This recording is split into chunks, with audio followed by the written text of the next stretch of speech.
Some breaking news to bring you right now out of Apollo Beach. I've pulled up the location on the iPad here. Firefighters are battling a huge blaze at Shenanigans Restaurant. We're told it's so big, flames are shooting through the roof. That restaurant is on North U.S. Highway 41, where the road is closed in both directions. And that closure is likely to cause major traffic problems for people in Apollo Beach. Action Air 1 is on the way to the scene right now. We'll bring you live updates as soon as Captain Al gets there. All of this as we track another big traffic alert you need to know about before heading out the door this morning. And just in the past 15 minutes, one eastbound lane of Gulf to Bay Boulevard reopened after a bizarre overnight crash in which shots were fired. We're taking action for you with team coverage. Lindsay Logue standing by with the alternate routes and on this mess and the one on 41. But first, let's get out to the scene with John Thomas. Yeah, Dan, out here on the scene, I want to just show you how violent this crash was. As we go towards the vehicle, which is a four-door red Chevy, I believe, you can see lying on the sidewalk there, that's part of the air conditioner. That's actually the compressor. On the street just to the left there is a headlight, and behind that, it's kind of being blocked by these two investigators, officers who are standing on the sidewalk there, is the alternator. The front end of that car is just destroyed. That happened when the vehicle came westbound here on Gulf to Bay.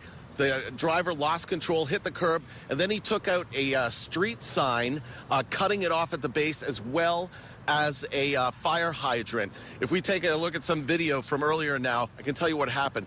At some point around, 2:58, 3 o'clock, somewhere in there, a shot was fired. Don't know who fired the shot, why the shot was fired. A pursuit starts involving the Pinellas County Sheriff's Office. It's not a high-speed pursuit at that time, and when this guy starts driving erratically, they back off right away. Apparently, he's driving like a maniac throughout the county. Clearwater police get involved, so does FHP. They get a helicopter up. He takes off across the Courtney Campbell Causeway, heading towards Tampa. He turns around, though, and then heads back. When he heads back and he gets to McMullen Booth, that's when he lost control of his vehicle again. I've been told he was taken to the hospital, but from what we've learned here, I've been told he did not make it. Back out to me now. I want to show you what I mean by when he cut the base of the sign back there off. This is a good example of what I'm talking about. Take a look at the, you have the pole here. You have the bolts here as well.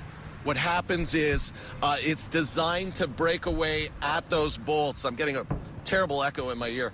What happens is it's designed to break away at those bolts, and that's exactly what it did. But in order for those bolts to break away, you have to be moving at quite a high rate of speed, and you have to hit that pole really hard. That's exactly what happened. As far as traffic in this area, one eastbound lane heading towards Tampa is open again. Two westbound lanes are open as well. But this area is a bit of a nightmare when it comes to traffic. So let's go to Lindsay with a better way to get around in this area. John Thomas, thanks. Yeah, definitely give yourself an extra 10 or 15 minutes getting through that area. Otherwise, you can head north to Drew, over to McMullen Booth, back south to the Bay Area bridges. It is not affecting your drive time this morning over the Courtney Campbell. 9 minutes to get you from one side to the other. 7 minutes right now over the Howard Franklin. You are up to speed across the Gandy.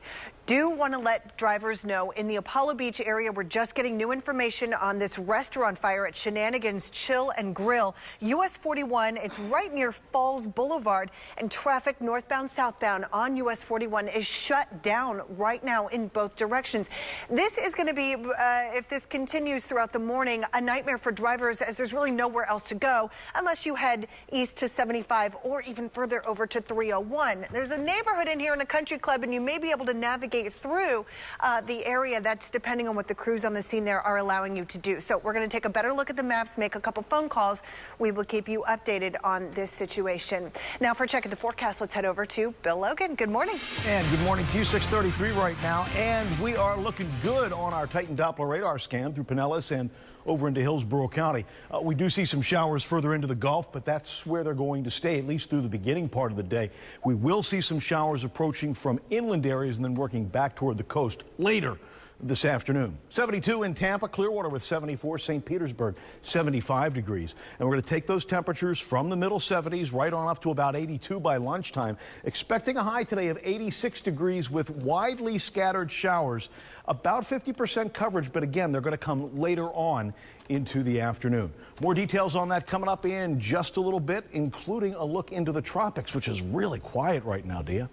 All right, thank you, Bill. 26 minutes till 7. Now to an interview that you will only see here on ABC Action News. The twisted threat a Pasco County woman was dealing with is finally over. Her ex-husband is now facing charges for allegedly threatening to release sexually explicit photos of her, all to get out of paying his child support. Deputies say Michael Franco made that threat, hoping to get his ex-wife to raise his past due child support payments along with any future payments. His ex-wife, who did not want to be identified, told us in an exclusive interview that he's behind on his current payments by $1,300. I don't understand as a parent how you don't want to take care of your children. It hits you really, really down deep. Deputies say Franco ended up admitting the photographs in question were actually destroyed several years ago, telling them that he was just using the threat of them as leverage. Franco is out of jail right now on bond. The hunt is intensifying right now for the man last seen with the University of Virginia co-ed. And now this man now facing abduction charges. Jesse Matthew hasn't been seen since Saturday when he went to the police department, asked for a lawyer, and then sped away when he realized officers were following him away from the precinct. Hannah Graham, you see here, a sophomore, disappeared nearly 2 weeks ago. Coming up on GMA, Lindsay Davis exploring unconventional ways women on campus can protect themselves from situations like these with their smartphones. That's ahead on GMA starting at 7. And Dan, this morning we're tracking another search at a campus closer to home. Right now in Gainesville, police are following up on new clues in the search for the man believed to be responsible for a recent rash of attacks on and near the University of Florida campus. Take a look at this. This is new surveillance video of the man that police want to talk to. That man, you could see him. He was picking up a traffic cone and then he threw it into a car. Authorities also released this sketch of that man. It was made using descriptions from people who were approached by the man on the night of the first attack almost a month ago.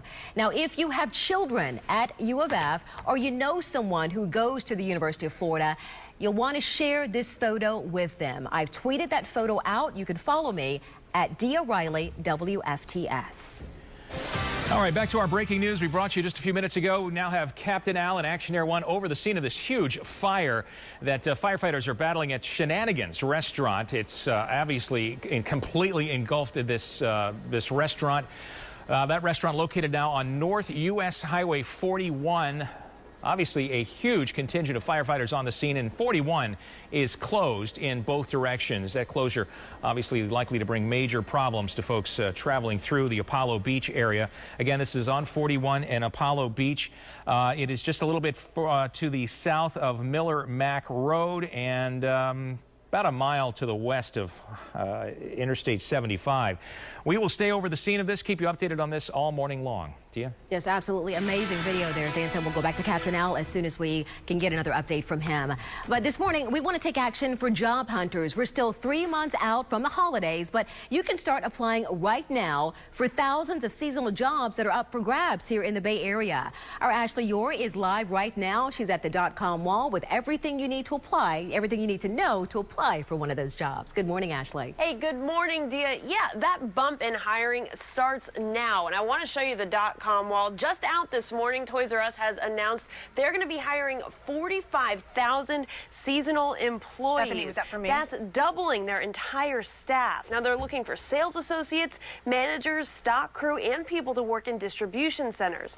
At the top of the hiring list is UPS. They're looking for nearly 100,000 seasonal employees with salaries starting at about $10 an hour. Target, Kohl's, and Walmart also looking for tens of thousands of holiday hires. FedEx is looking for more seasonal employees than they did last year, but not quite as many as the other stores, and JCPenney is at the bottom of the hiring list. Now, you probably know the big reason that all of these seasonal employees are needed, but hey, it's right here on the .com wall, Black Friday. Now, Toys R Us actually opened their doors 3 hours earlier at 5 p.m. on Thanksgiving last year, and that is a trend that could continue and could be in other stores. Again, those seasonal employees are needed. So for a full list, a full breakdown of where all those jobs are, check out our website, abcactionnews.com. All right, 6:38 right now on this, the second full day of fall, and we are still watching the tropics. As a matter of fact, we're keeping an eye on things into the tropics right now. We've got the moisture across our area. That's really the main story in the Gulf. Down through the Caribbean, some showers around, but nothing getting organized. And really nothing that looks like it's going to be making any kind of movement toward any kind of tropical system between now and the weekend. We've got a complete look at the forecast, including through to your weekend, coming up in just a little bit after the break. Thanks, Bill. 6:39 right now, updating you on breaking news. We're watching. Firefighters have their hands full right now in Apollo Beach. Take a look at this. A massive fire destroying Shenanigans bar and restaurant there on Apollo Beach on 41. Captain Al staying over the scene of this. We'll keep you updated in our morning sprint coming up here in just a few minutes. Still a lot more ahead in that morning sprint. That's right. A threat over weapons at a Bay Area school. We're going to tell you what parents need to know about a late-night search of that campus. Plus, it's all hands on deck at the Bay Pines VA today. We'll tell you why you'll be seeing so many emergency crews there in just a matter of hours. And also the money coming our way to help get people here in the Bay Area ready to get jobs in a high-demand industry.